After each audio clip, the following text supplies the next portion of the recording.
Olha, a história de Nicolás Maduro é um verdadeiro quebra-cabeça. De um lado, a gente vê o herdeiro revolucionário, do outro, um líder autoritário. Como é que essas duas imagens tão diferentes podem ser a mesma pessoa? É isso que a gente vai investigar agora, usando as fontes como nosso guia. Herdeiro escolhido ou arquiteto do colapso de uma nação? Nesta análise, a gente vai seguir as pistas deixadas pelas fontes para tentar desvendar como essas duas narrativas tão conflitantes conseguem coexistir. Então, vamos começar pela história oficial. O ponto de partida é aquele momento chave em que Maduro foi ungido como sucessor da Revolução Bolivariana de Hugo Chávez. É impossível exagerar a importância desse momento. Foi basicamente o mandato público do Maduro, a bênção que preparou o palco para a presidência dele, o apresentando como o homem destinado a carregar essa tocha. Só que quase que imediatamente, o material que a gente analisou começa a apontar umas lacunas bem sérias nessa história oficial. Alega-se que até os fatos mais básicos da vida do Maduro são envoltos em mistério. Isso nos leva a uma pergunta fundamental. A Constituição venezuelana é bem clara. O presidente precisa ser um cidadão venezuelano de nascimento. A fonte, no entanto, levanta uma questão bem provocadora. Será que ele era? A investigação que a fonte cita aponta por uma trilha de inconsistências. Por exemplo, o local de nascimento oficial dele teria mudado várias vezes, os pais dele seriam cidadãos colombianos e, o mais importante, testemunhas e registros supostamente alterados indicariam que ele nasceu na Colômbia.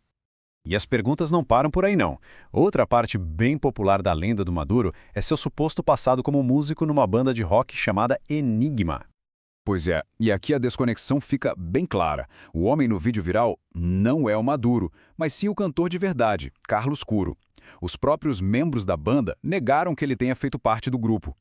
A parte mais intrigante, segundo a fonte, é que essa história falsa aparece numa biografia que o próprio Maduro já recomendou. Ok, deixando os mitos de lado por um instante, vamos analisar a parte da história que não está em debate, a ascensão real dele ao poder. A carreira política dele não começou num palco, mas sim ao volante de um ônibus, onde ele se tornou um líder sindical. O ponto de virada foi conhecer o Chávez na prisão, em 93. A partir daí, a lealdade dele foi inabalável e a ascensão foi meteórica, até culminar em ser o sucessor escolhido. Durante essa subida, a pesquisa traz à tona uma alegação bem séria.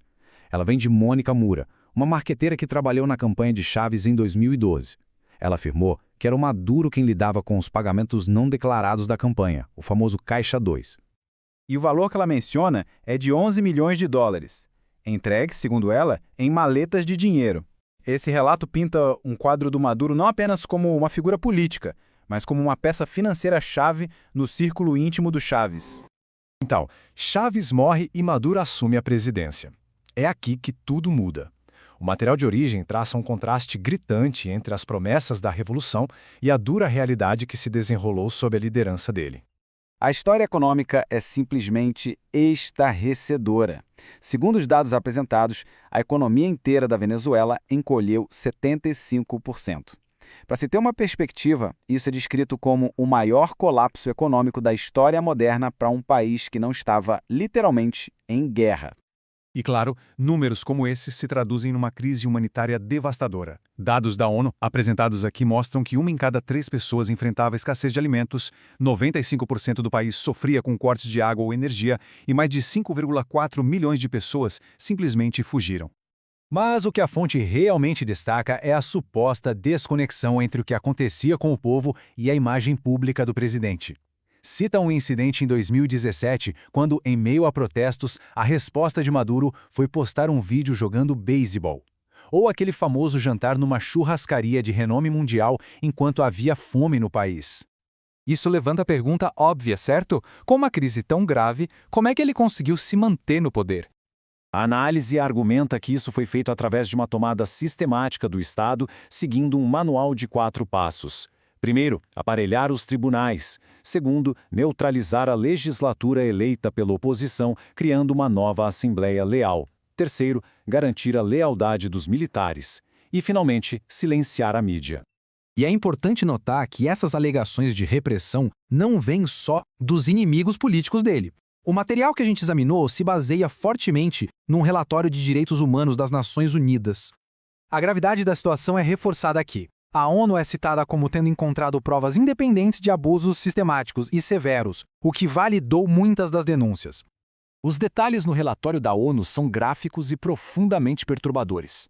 A fonte extrai diretamente o que a ONU encontrou, documentando métodos de tortura usados contra detidos políticos, como choques elétricos, espancamentos de sufocamento, tudo supostamente realizado de forma sistemática. E tudo isso nos leva diretamente aos dias de hoje e à eleição presidencial incrivelmente controversa de 2024, que se tornou o ponto central de todo esse conflito. E aqui está o impasse, preto no branco. De um lado, o Conselho Eleitoral Oficial que declarou Maduro vencedor. Do outro, a oposição, que afirma ter as cópias das atas das sessões eleitorais mostrando que venceram com cerca de 70% dos votos. No fim, a gente fica com essas duas histórias completamente irreconciliáveis. O sucessor carregando uma tocha revolucionária e o homem forte agarrado ao poder. A pesquisa que analisamos não nos dá uma resposta final. Em vez disso, nos deixa com uma pergunta. O que acontece com um país quando seu passado e até mesmo seu presente são contestados de forma tão fundamental e intensa?